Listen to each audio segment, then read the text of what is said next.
манай киноны маань групп Европыг зорих болсон.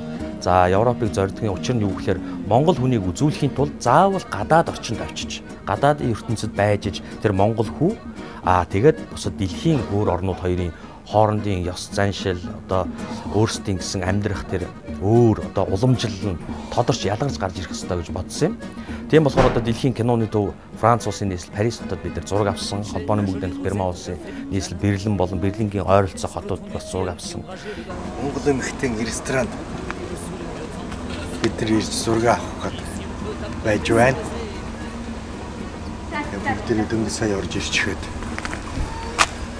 Тэнгэрээс сайхан байна. Өнөөдөр бас амралтын өдөр. Хүмүүсээс энэ бас шингэн байх шиг байна. Тэд өдөр зөвхөн орондоо ажилд орцгоод гэсэн үг.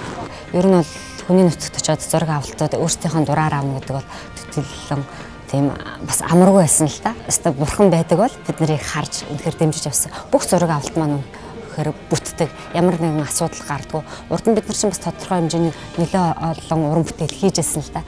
Гэхдээ ямар нэгэн байдлаар асуудлууд хүндрэлүүд гардаг. Яг тэгэхээр нэг хүнээс шалтгаалдаг уран бүтээл гэдэг нь. Тэр утгаараа яг энэ дээр бид нар айжсан. Гэтэл бидний бүх юм одоос ногоон гэрлэр гэдэг шиг бүх юм сайхан болж бүтсэн.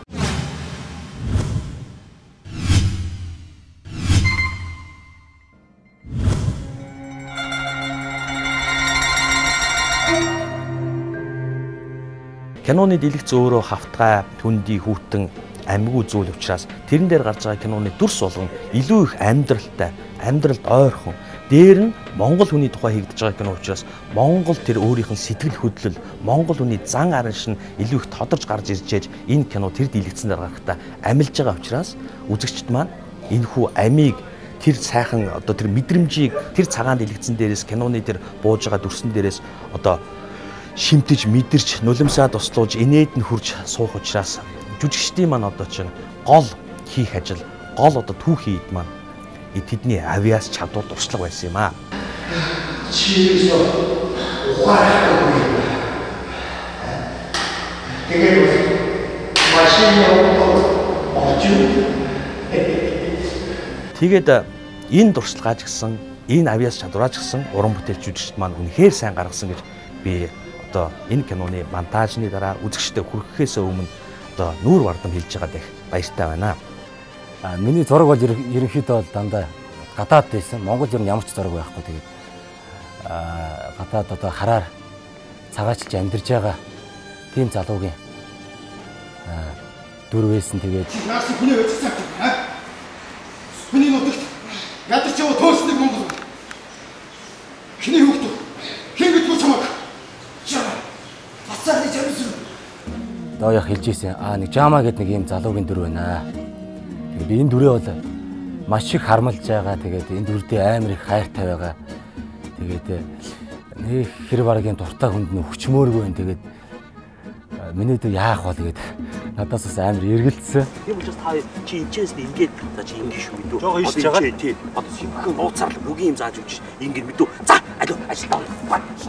Зохиол аваад уншлаа. Тэгээд зохиол уншихад бол маш их таалагдсан. Тэгээд ялангуяа харь оронд одоо амьдраад сураад ажиллаж байгаа одоо эдийн нэгт ахын дүүс маань одоо яаж байдгийг яг тэр одоо энэ зохиолд маань маш нарийн нэгталж одоо тодтогч өгсөн байсан л да. Тэгээд Жама гэдэг тэр залуугийн дүр бол ер нь тэгээд их сэргэлэн бужигнуусан гар тэгээд ер нь өөрөө болж ийл тэгээд өрөө тамаагүй гэсэн. Тэгсэн мөртлөө их цайлган 19 11 2-1 action.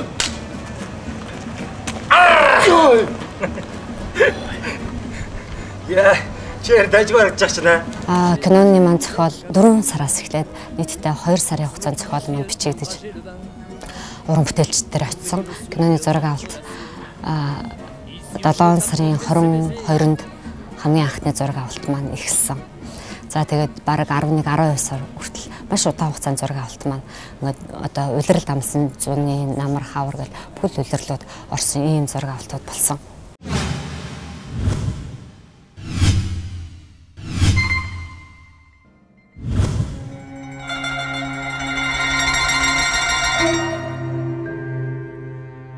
тэр харийн оронд монгол хүн ажиллаж амьдрна гэдэг бол бас нэг талдаа хэцүү, нутгаа санагалзсан. Тэгээд аав ээжигээ нутаг усаа санагалзсан гэдэг бол хүнд хамгийн том юу гэдгийг сэтгэлийн эмзэглэл байдаг болов уу гэж боддгийг. Энэ тохиолдлуудад надад өөр зүгээр төрж байсан сэтгэл юу гэхээр нэрэл гадаадын орчинд, гадаадын нөхцөлд монгол хүн ер нь амьдрахад хэцүү юм байна да гэж бодогдох сэтгэл төрж байсан. Ягаад гэвэл би өөрөө бас харийн оронд очиж ажиллаж амьдарч байсан учраас надад энэ кино маань тэр утгаараа бас нэг жаахан ойрхон байсан болов уу гэж би бас боддог.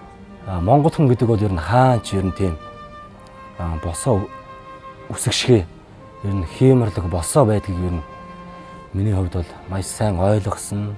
Хичнээн хайр нутагт байгаа ч гэсэн монголчууд бол нэг нэгэндээ үнэхээр сайхан би монгол хүн шүү гэдэг үүднээс ер нь хандаж бидрийг ингээд очиод зураг авнаа гэхэд хүү тгий заа илүү юу хэрэгтэй байна та нарт гээд чадах мэдэх юу вэ тэр бүгдийг л манай тэнд ажиллаж амьдарч байгаа монголчууд маань үнэн сэтгэлээсээ тусалж өгч байсан.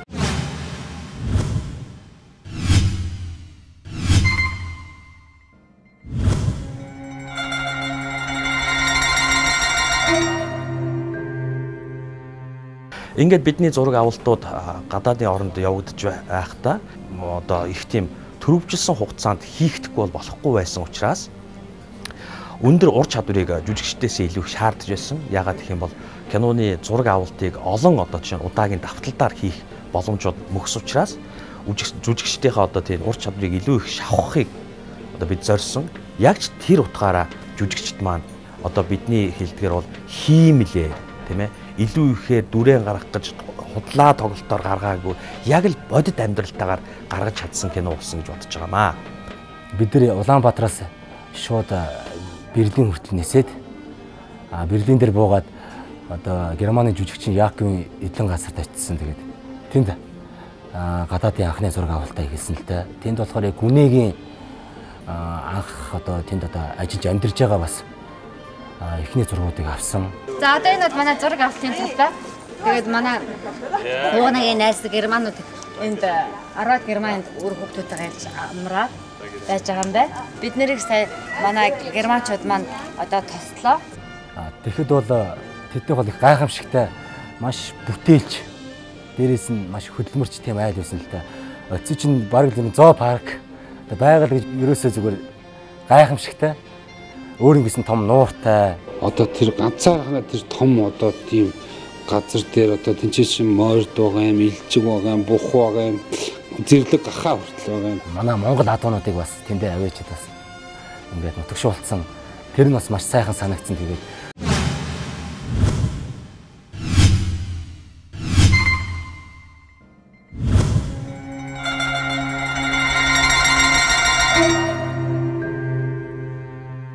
өөрөө бүгдийг хийж бүтээсэн тийм жүжигчин байсан. Тэр бол ихээр мундаг жүжигчин байсан. Тэгээд их тийм амьдралтай тоглолт гаргадаг тийм жүжигчин юм билээ. Тэгээд Эрдэнэ Яаков хоёрын тоглолт бол бас л хоорондоо бол их хавцалтайтай их айтайхан болж байна. Герман жүжигчин монгол жүжигчин хоёр. Нээжтэй тий. Sur le tronc du tilleul qui ombrageait le bal. Тэр жүжигчэнтэй би хэл нэвтрэлцэж чадахгүй байгаа мөртлөө тэр хүний нүдээр юу хэлэх гэж байгаа гэдгийг айгүй харж тэр хүний нүднээс өөрийнхөө тэр тоглох тээшийг авч тоглож ирсэн. Яагаад гэвэл тэр жүжигчин маань өөрөө надад миний тоглох юмыг баг нүдээр хэлж өгчээсэн болов уу гэж бодогдож байгаа. Өөрийнхөө яг авсан тэр гүн болд гэдэг дүр дээр бол бодсон юмнууд бол байсан. Гэхдээ тэр Яаков гэдэг жүжигчинтэй тоглосноор бол илүү тэр миний дүр маань илүү баяжигдэж өгсөн болоо гэж. Тэгээд бүх асуудлаа нөгөө Яаков гэж жүжигчинтэй тайлбарлана. Тэгээд Яаков одоо нэг юм улаан машин хэрэгтэй байна. Тэр машин дотор манай хоёр жүжигчин суугаа явж байгаа хэвээр. Бас таны сууж явж байгаа нэг хэсэг байгаа маа. Тэгээд машин инээс яг тийм машин олдохгүй штэ гэлдэг. Одоо яах вэ? Яг л одоо авахгүй болохгүй байна гэлдэг. Тэгэл өөрийнхөө мэддэг таньдаг хүмүүсээс асууж байгаа юм л да. Тэгээд тэр хавсаар нь ашгүй нэг эмгэн байсан.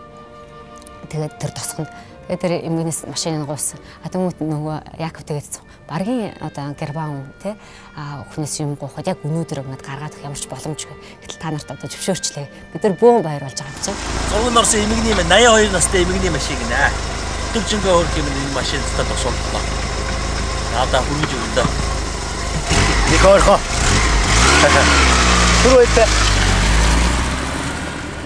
Яг нөгөө машины хазаргийг авчаад тэрэн дээр нөгөө дэндүү маань сууж авдаг, Аяко маань сууж авдаг нэг жижигхэн хэсэг байсан. Гэхдээ жижигхэн хэсэг ч гэсэн яг тэрэн зайлшгүй авах ёстой тэр өдрөө. Тэгээ авсны дараа нөгөө бид нар эмээд очиод бид нар за баярлалаа гэдгийг хэлээ. Баярлалаа гэдэг бид нар германаар тий гахалтай ямар ярьж чадваш. Өөрсдийнх нь чадах одоо нөгөө монгол хүн чинь нэг баярлалаа гэдгийг нөгөө сайхан дуугаар илэрхийлээ гэдэг. Бөөнөр очиод манай кино групп бид нар ээжийн тухайд дуудсан.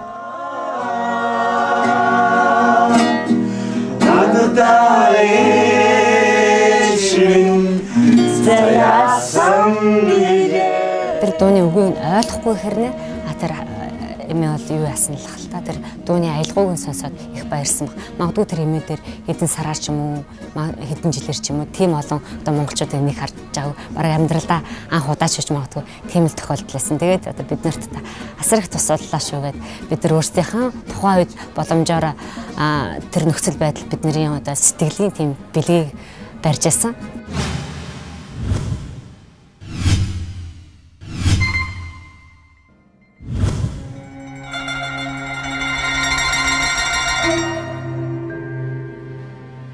Хамгийн том одоо зураг авалт маань яалтчгүй морин тариулга болсон. Яагаад тэгэхээр бид нар морин тариулга дээр тэр олон одоо хүмүүсийг өөрсдийнхөө дураар жүжиглүүлэн ч юм уу эсвэл тэр олон тэр амьтд мордыг бол өөрсдийнхөө хүснээр одоо тэр тухайн агшинд ийм байх ёстой гэдэг задаачийг бол өгөх боломжгүй байсан. Тэгээд манай герман жүжигчин Яков маань одоо манай залуу жүжигчин Эрдэнэ баяртай цог энэ тоглож байгаа хэсэг байгаа. За мөн төрөө зулаа гэсэн 3 хэсэг дээр киноноор авав. Эхлээд манай дэндүү төрөө хоёрын одоо зураг авалттай хэсэг байсан л та. Тэгээ тэр одоо манай орчуулагч битээр сонирхоод зураг авч явах ордон цаавлаа гэсэн юу ячи. Бооцоо тавьж үзье гэд зулаа сонирхгүй гэхээр за тэгээд сонирхлаа.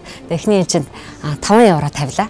Тэр үед бол ерөөсө ганц удаа л дубль авах боломжтойсэн. Ямар нэгэн байдлаар 2 3 гэдэг тийм дублүүд ерөөсө авах ямар ч боломжгүй. Тэр өөрөө цагтай, минуттай тийм байт юм лээ. Тэгээд бид төр зураг авалтын хамтлагаар суулаа, камер эхэллээ. За ингэж явшигээд найруулагчаас задаач авчаад байжсэн чинь яг миний нэг дугуулсан 5 намраар төрүүлээд ороод ирдэг. Тэгсэн чинь нөгөө чинь би нөгөө өөрийнхөө байх ёстой эмоцоосоо бүр илүү эмоц гараад бүр баярлаад тэгэж яжсан авчаасан.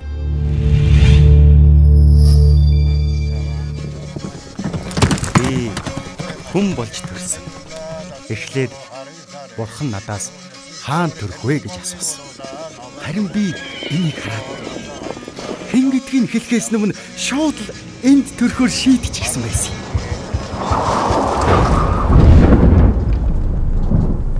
Сахалтын хойд. Их нэртэйг сая орсон баруунаар аягаад өртчихөж. Юу? заавал манайхыг эзгүй гэж бодоо юу? Над цагаас аваад өгнө гэсэн. Орнадмар.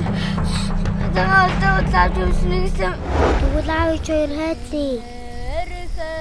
Тэнгэр рүү нисээд явцаа. Тэгвэл хоёулаа ардаас нисч болдгоо юу? Ахруу чин тэнгэрээр аваад явах юм гэлээ. Аха.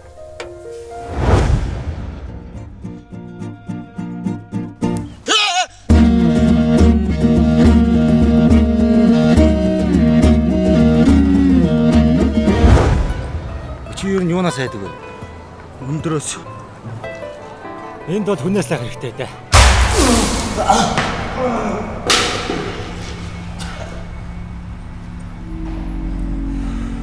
Чи ерөөсөө гарахгүй юм. Хэн гэдгүү чамаг? Хэний хөхтөө? Тэгвэл та нартай ярих юм алга. Юус чи миний бүх хүчин өрөвтийг аваад авчихлаа. Хатаа уцдаг юм бол чам дээр заавал гэж ирэн дээ.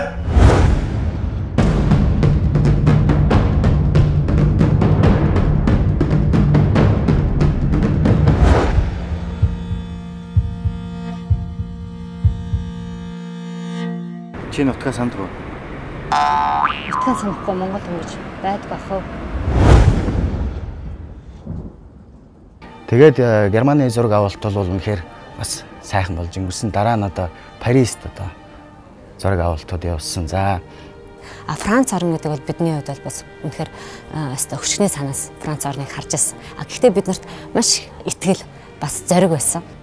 Үнэхээр гадаад оронд тий Монгол хүн за тэгээд Монголынхоо сайхан дээл балгааг өмсөд ингэ явж байгаа бол үнэхээр бахархмаар Монгол эх орноороо Монгол хүнээр үнэхээр бахархмаар сэтгэл төрдөг юм байлээ. Францад очиход бол одоо урлагийн хүн бол өстой очиод бишрмээр сайхан газар байт юм байлээ. Нэг байшин, нэг тийм гэрлийн шонон хүртэл одоо хээ хуар болсон тэр нэг төөх өгүүлсэн үнэхээр сайхан газар байлаа.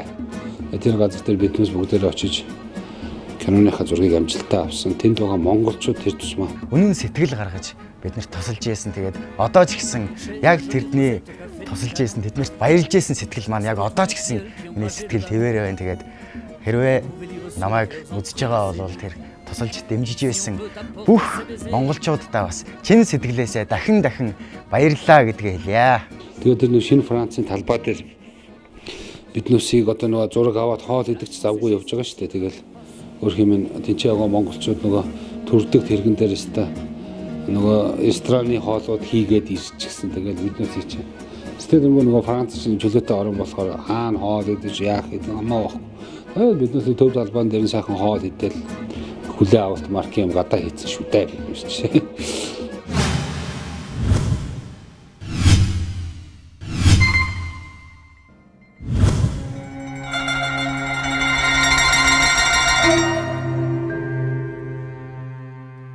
Монгол хүнийг илэрхийлэх зүйл маань өөрөө заавал хөгжим дуу болж явдаг.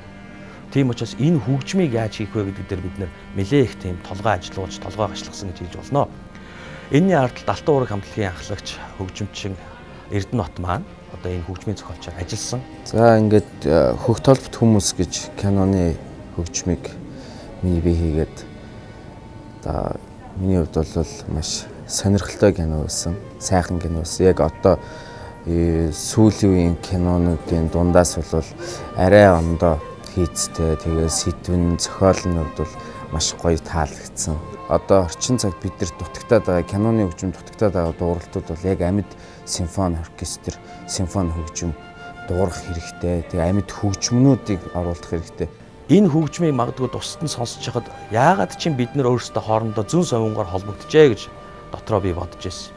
Яагаад гэх юм бол морин хуур гэдэг бол монгол хүний сэтгэлийг илэрхийлэх гайхалтай тийм хөгжим.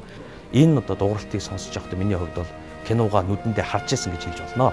Энэ дээр мэдээж маш их зардал гардаг хэдий ч гэсэн найруулагч маань ч гэсэн өөрөө киногаа амьдруулахын тулд бол энэ зардал мөнгөнд биш, энэ киноны өөрийн гэсэн үзэгчдэд заавал бүх юм сайхан байх хэрэгтэй гэсэн үүднээс симфони оркестр морин хуурын чуулгыг ашигласан гэсэн миний хувьд ч гэсэн маш их баяртай байсан. 90-ад оноос хойш кинонд нэлээд одоо жоо хойрогдуу одоо авдггүй тийм одоо зүйл тохиолдчиход байсан юм л да. Тэгэхээр тэр хүний сэтгэлийг хөдлөхийн тулд тэр гайхамшигтай хөгжим, тэр симфони хөгжим энэ кино заавал дуурах ёстой учраас энэ кино нэгэнтээ одоо нэгэн бий болж ам орсон гэж хэлж болно. Мөн энэ киноны хөгжим дээр бас урд өмнө Монголын одоо кино урлагт ч юм уу те ер нь сонсогдож байгааг энэ төлхөө оруулахыг хичээсэн. Одоо битбоксыг оруулсан. Манай хамтлагийн уран бүтээлээс бол яг Францын хоёр уран бүтээлчтэй хамтарсан бүтээл маань энэ кинонд орсон байгаа. Яг хоёр одоо орны үндэстний одоо хэв шинж хоорондоо нийлээд нэг одоо агуулмж гарч байгаа ийм зохиол. Яг кинотойгоо ч гэсэн нэлээд хавцалцсан. Яг хамгийн ихний хөгжмөр бол энэ хөгжим маань орсон байгаа. Тэгээд доо яахт гэсэн найруулагч маань ч гэсэн маш их таалагдсан.